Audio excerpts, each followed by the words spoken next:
எங்கே கருப்பு நிற மான்கள் வசிக்கிறதோ அந்த இடம் புனிதமும் புண்ணியமும் நிறைந்த பூமியாகும்.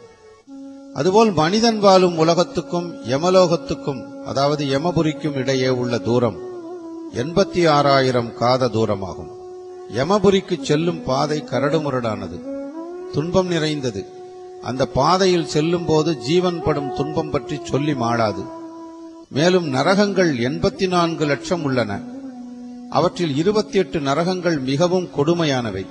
அந்த 28 நரகங்கள் தாமிஸ்ரம், அந்த தாமிஸ்ரம், ரௌரவம், மகாரௌரவம், கும்பீபாகம், காலசூத்திரம், அசிபத்ரம், பன்றிமுகம், அந்தகூபம், கிருமிபோஜனம், அக்னிகுண்டம், வஜ்ரகண்டகம், ஷான்மலி, வைத்தரணி, பூயோகம், பிராணயோகம், விசஸ்வம், லாலாபக்ஷம், சாரமேயாதனம், அவீசி, பரிபாதனம், ஷாரகர்த்தமம், ரசோகனம், சூலப்ரோகம், குந்தசூதகம், வடாரோகம், பர்யாவர்த்தனம், சுசீமுகம் ஆகியவையாகும். இந்த 28 நரகங்களும் மிக கொடுமையான தண்டனைகளை அளிப்பவை என்று மிக விளக்கமாக கருட புராணம் சொல்கிறது. கருடாழ்வார் மீது அமர்ந்து கிருஷ்ண பரமாத்மா லோக சஞ்சாரம் செய்யும் பொழுது கருடாழ்வார் மனிதனின் மரணத்திற்கு பின் உள்ள நிலை குறித்து தனது சந்தேகங்களை கிருஷ்ண பரமாத்மாவிடம் கேட்க அதற்கு அவர் பதிலளிப்பதாகவும் அதுவே கருட புராணம் என்றும் விளக்கப்படுகிறது. மேலும் யமபுரி என்றால் என்ன, யமதர்மராஜன் யார், பிரேத ஜன்மம் என்றால் என்ன, இறந்தவருக்கு கருமகிரியை எப்படி செய்ய வேண்டும், ஏன் செய்ய வேண்டும், புண்ணிய ஜீவனின் கதி என்ன, பாவ ஜன்மம் யாது, உயர்ந்த பிறவி எப்படி அடைவது, சிரார்த்தம் சபிண்டீகரணம் என்றால் என்ன, இதில் எள்ளும் தர்பையும் ஏன் உபயோகிக்கின்றனர் போன்ற பலவிதமான கேள்விகளுக்கு விடையளிக்கிறது கருட புராணம். உடல் உருவாகும் விதம் குறித்து கருட புராணம் மிக மிக தெளிவாக விளக்குகிறது. இந்திரனை பிடித்த பிரம்மஹத்தி தோஷம் விலகிய காலம் தொட்டு இந்திரன் பெண்ணிடம் சேர்ந்த தோஷம் மாதவிலக்காக அமைந்தது.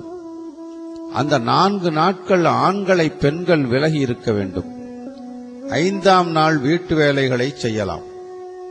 6ஆம் நாள் முதல் 18ஆம் நாள் வரை இரட்டைப்படை நாட்களில் கணவருடன் கூடி மகிழ்ந்தால் ஆண் குழந்தை உண்டாகும். 5ஆம் நாள் முதல் 8 நாட்களுக்குள் கர்ப்பம் தரிக்கும் காலமாகும். இக்காலத்தில் பெண்கள் இனிப்பு பதார்த்தங்களையே சாப்பிட வேண்டும். காரமான பொருட்களை தொடக்கூடாது. ஆண்கள் மிகவும் வாசனையான பொருட்களை தரித்துக் கொண்டு மங்கையருடன் சேர வேண்டும். அவ்வாறு சேரும்போது ஆணின் சுக்கிலமும் பெண்ணின் சுரோனிதமும் சேரும்போது பெண்ணின் வயிற்றில் கரு உண்டாகும். ஆணின் சுக்கிலம் அதிகமானால் ஆண் பிள்ளை பிறக்கும். பெண்ணின் சுரோனிதம் அதிகமாகிவிட்டால் பெண் பிள்ளை பிறக்கும். இரண்டும் சம அளவானால் குழந்தை அலியாக, அதாவது திருநங்கையாக பிறக்கும். ஆணும் பெண்ணும் சேர்ந்த 5ஆம் நாள் கர்ப்பம் தரித்தால் ஒரு குமிழி உண்டாகும். அது 14ஆம் நாளில் தசையுடன் சிறிது பெரிதாக காணப்படும். 20ஆம் நாளில் மேலும் சிறிதளவு தசை உண்டாகும். 25ஆம் நாளில் இது மேலும் வளர்ந்து 1 மாதம் முடிந்ததும் பஞ்சபூதங்களின் சேர்க்கை உண்டாகும். 2ஆம் மாதம் தோல் உண்டாகும். 3ஆம் மாதம் நரம்பு உண்டாகும். 4வது மாதம் ரோமமும் உடலின் வெளிப்புற வடிவமும் உண்டாகும். 5வது மாதம் காது, மூக்கு, மார்பு ஆகியவையும், 6வது மாதம் கழுத்து, தலையும், 7வது மாதம் பிறப்புறுப்பும், 8வது மாதம் எல்லா அவயங்களும் பூர்த்தியாகி ஜீவனும் உண்டாகும். 9வது மாதத்தில் ஜீவன் சுழுமுனை நாடியில் இருந்து கொண்டு தனக்கு ஏற்பட்டுள்ள புதிய பிறவியை நினைத்து வருந்தும். 10வது மாதத்தில் பிறக்கும். நாம் இந்த பாரத தேசத்தின் மிக புண்ணிய பூமியான சேது ராஜ்யத்தில் இருந்து கொண்டு இதன் முக்கியத்துவம் அறியாது வெறும் ஆட்டு மந்தைகள் போல் கூடி ஏதோ பிக்னிக் போல